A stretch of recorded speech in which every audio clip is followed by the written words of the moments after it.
Hello, welcome to my third part of my Iron Maiden ranking of the albums. This is the reunion era.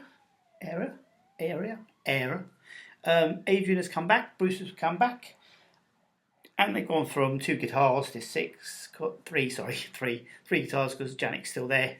I know I love Jannic, I don't care what anybody says about him, he's brilliant. And this is the six albums of their reunion era, and obviously I've ranked them from bottom to top. Doesn't necessarily the one at the bottom is crap. It's just obviously the one I listen to the most, or I appreciate most, or the most songs that resonate with me. Okay, so at the bottom is their last album, or the most recent one. It's a couple of years old now. Senjutsu, which is obviously made part of, along with Caught Somewhere in Time. The album is made big part of the tour recently, the Days of Future Past tour. And it's got some fantastic songs in here, and it's got Senjutsu, which opens opens the album, which I don't think is the strongest opener for an album. I think Stratejo, which comes next, is a much stronger thing. I mean, this album is, I think, a beauty itself. I mean, just look at that, just like ooh. That's what I like about their albums, at least, and their CDs. They really pay attention to detail and the artwork and that sort of stuff. Writing on the Wall, which is a great single they released. Very unusual, starts almost very kind of old school rocky sort of thing, but it's a really, really good song. Days of Future Past, strong song. There's some weak songs in there. I don't think Lost in the Lost World is a great song necessarily. Darkest Hour is okay. Death of the Celts seems a bit okay. They've gone for the Klansman Part 2. But that's not as good. Then you've got The Parchment, which is excellent. And then you've got Hell on Earth, which when you see it live, it really expands. Thinking about that, songs which I didn't like in it, like Death of the Celts, which is okay, they come to life live. That's what Maiden tend to do. Even the songs that people think are a bit vanilla, they seem to kick them into gear when they go into do their live concerts, live versions of them. So that's the Senjutsu, that's at number 6. So that can go down there. My next one, and I struggled with the next rankings because, there's some songs I really love, some songs I don't. Final Frontier, which is a real bizarre. It's got the most bizarre alien Eddie out there. That people think, oh, that's not Eddie. That's not Eddie. Look at him. Well, Eddie's a bit of a messed up bloke anyway, isn't he? Really? Come on, let's think about it. And but it's striking, and it's got some really good songs in here. People criticise Satellite 15 as a track, and it's an intro to Final Frontier, but I think it works really well, especially live on the In Vivo Blu-ray. It's really spectacular. So it's a good strong opener. El Dorado, good song.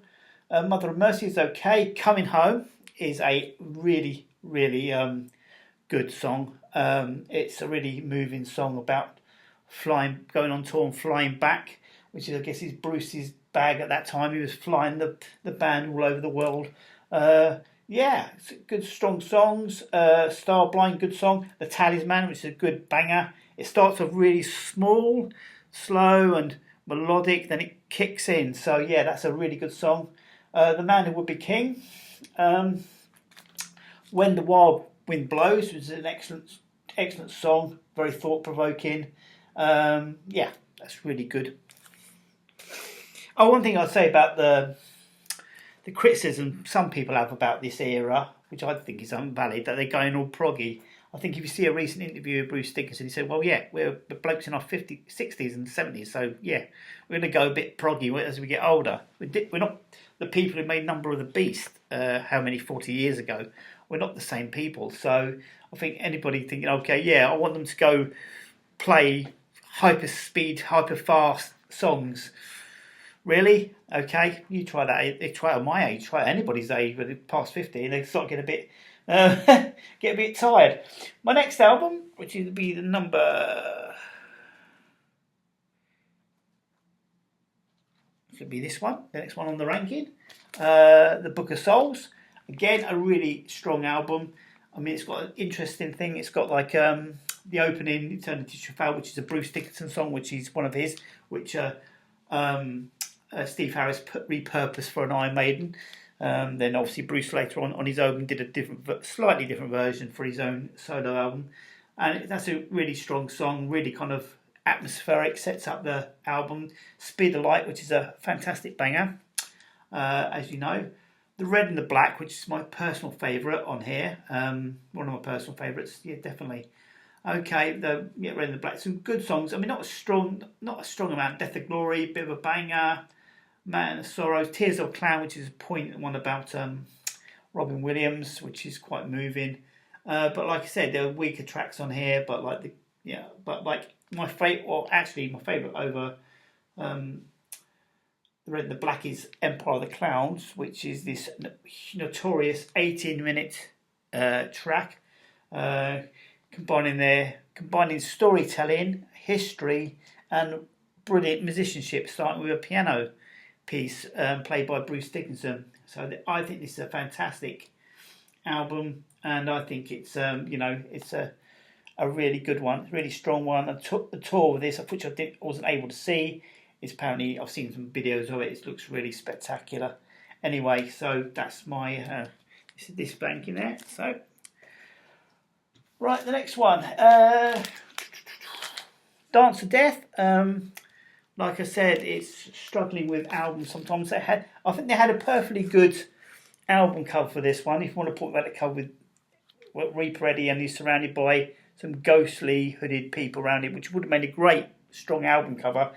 But they said, "Oh, we need more on it." I don't know whose decision it was, whether it's one of the record companies, and they just gave it to some guy who's obviously possibly on drugs, and he got hold of a computer and these messed up mannequins and weird little awful rendered babies and a dog, all sorts of weird shit on there, and it just doesn't really quite Maiden. It's not got any kind of style to it at all. So now let's go. The songs are great. Wildest Dreams, it's a great opener, but it's not a fantastic opener.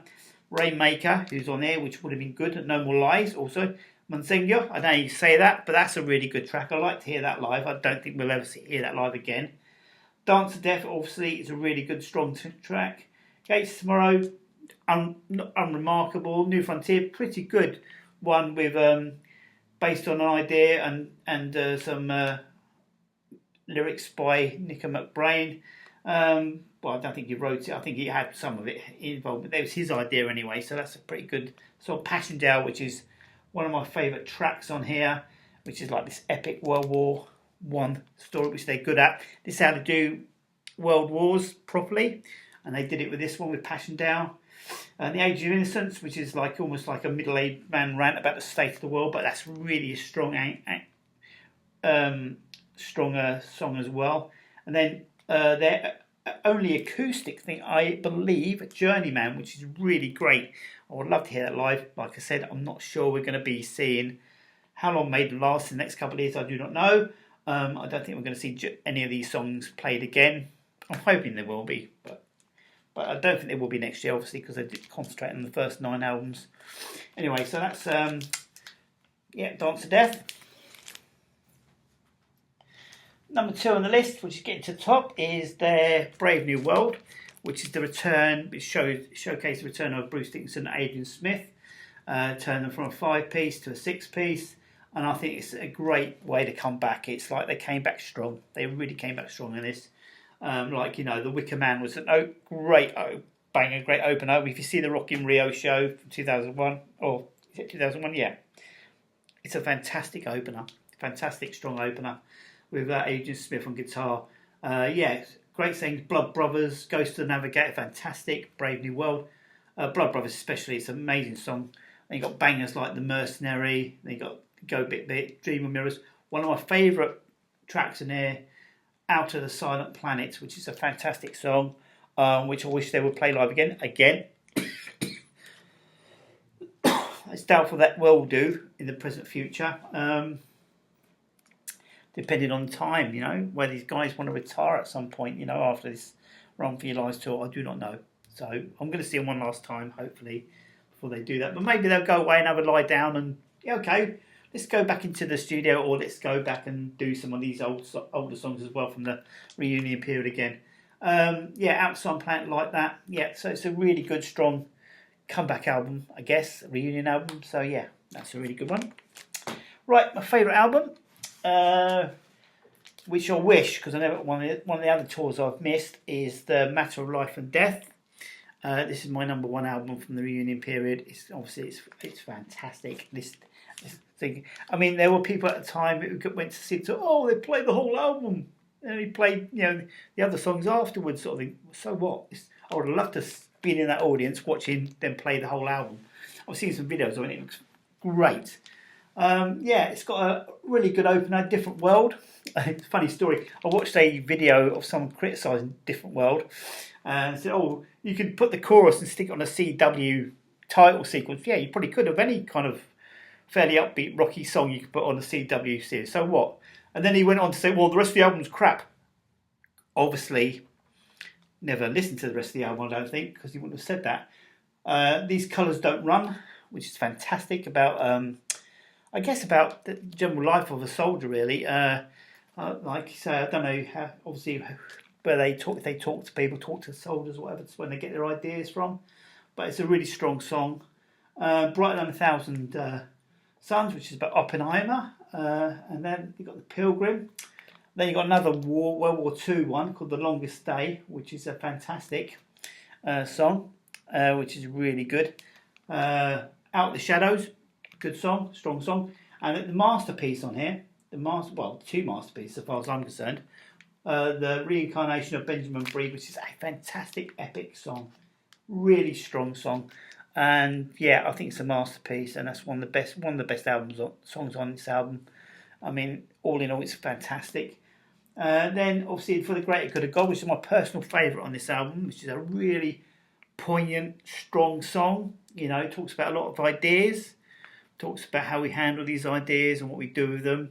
These ideas may start off as good, but mankind tends to mangle them, and use good ideas and try and use it for less than good purposes, as we're finding out in the world today, unfortunately, as we speak. The Lord of Light, The Legacy, all good, strong songs. This is my favourite reunion album, and probably one of my favourite Maiden albums. If I do a top 10 of favourite Maiden albums, this would be probably at the top. Maybe Power Say would overrun it a bit, but it would definitely be in the top 10. And I think it's a very strong album, and I love it. Really, I love the design. People complain about how small Eddie is, because Eddie's not on it. Yes, he's up there. He's the tank commander Eddie. I think he should be a bit bigger, but then you've got the rest of his cohorts, his friends, I guess, hanging around him. Anyway, so that's that. And that's the last of my little rankings of albums. So thank you very much for listening. Bye-bye.